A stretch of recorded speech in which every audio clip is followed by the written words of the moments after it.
ભારત સરકારના રક્ષા અધ્યયન એવં વિશ્લેષણ સંસ્થાન જે ભારત સરકારની થિંક ટેન્ક છે અને funded body by defence and home ministry of India એનો હું લાઈફ મેમ્બર છું. સાથે ડિફેન્સ સ્કોલર તરીકે પણ કાર્યરત છું.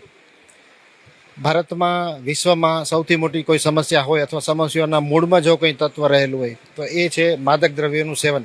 અને માદક દ્રવ્યોના સેવનમાંથી જે રાષ્ટ્ર મુક્ત થાય એ રાષ્ટ્ર પ્રગતિના પંથે અગ્રસર થાય. ભારતને પરમ વૈભવના શિખર ઉપર લઈ જવું હોય તો નશા મુક્તિ, માદક દ્રવ્યોમાંથી મુક્તિ એ સૌથી મોટું હથિયાર બની શકે. આ બાબત જ્યારે ભારતના માનનીય પ્રધાનમંત્રી, યશસ્વી પ્રધાનમંત્રીને વિશ્વના સર્વાધિક લોકપ્રિય જનનાયક, જેમણે પોતાની જાતને હંમેશા પ્રધાન સેવક કહ્યું છે, એવા પ્રધાન સેવકનું જે આહવાન છે એ સ્વાભાવિક રીતે આપણે સૌએ ઉપાડી લેવું જોઈએ.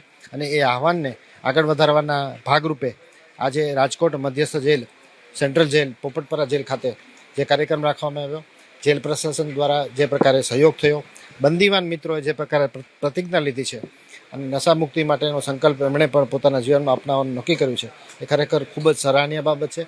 આજે અમે લોકો અહીંયા આવી અને જે પ્રકારે કેદીઓ સાથે વાત કરી છે એ ફળશ્રુતિ આજે આ કાર્યક્રમની સફળતા છે એ ચોક્કસપણે રંગ લાવશે, એ અમને ચોક્કસપણે પૂરો વિશ્વાસ છે.